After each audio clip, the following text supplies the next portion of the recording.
बढ़िला बात्यार भय पछक पछ आसुची दुईटी लघुचाप बात्या टार्गेट दक्षिण ओडिशा। दक्षिण पश्चिम मौसुमी राज्य को विदाय नहीं आसिले भी आहरी सप्ताह राज्य वर्षा संभावना रही। उभय और लघुचाप मिसी बात्या आशंका सृष्टि करुला बेले जाए पाणीपाग माने वैज्ञानिक माने बात्या को नहीं कौन आकलन करना। दक्षिण पश्चिम बंग उपसागर उपरे आज एक स्पष्ट चिन्हट लघुचाप क्षेत्र सृष्टि होती।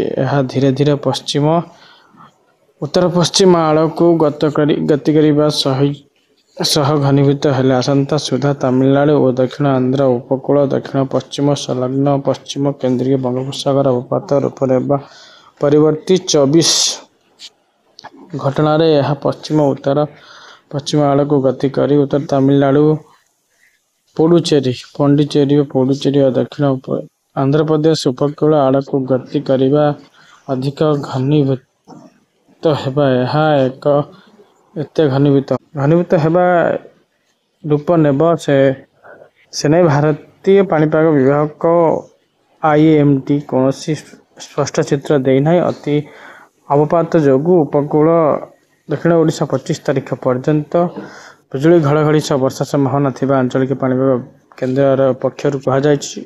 ठीक से भाई आसंता 26 किंबा 27 तारीख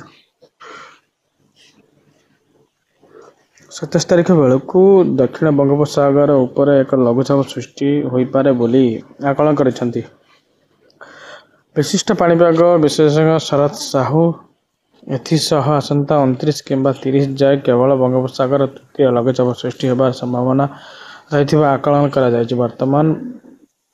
वर्तमान स्पष्ट होइथिला लघुचाप बेसी घनीभूत हो न पारे।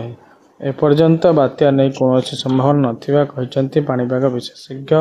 तथापि दक्षिण ओडिशा जिलागुड़िकर अत्यंत वर्षा हेबा नहीं आकलन करा जायछि। प्रथम लघुचाप प्रभाव बेसी पड़ी न पारे किंतु द्वितीयटी प्रभाव अधिक रहिबो बोली आकलन करिसेंती। वीडियो भल लगे लाइक शेयर सब्सक्राइब करें।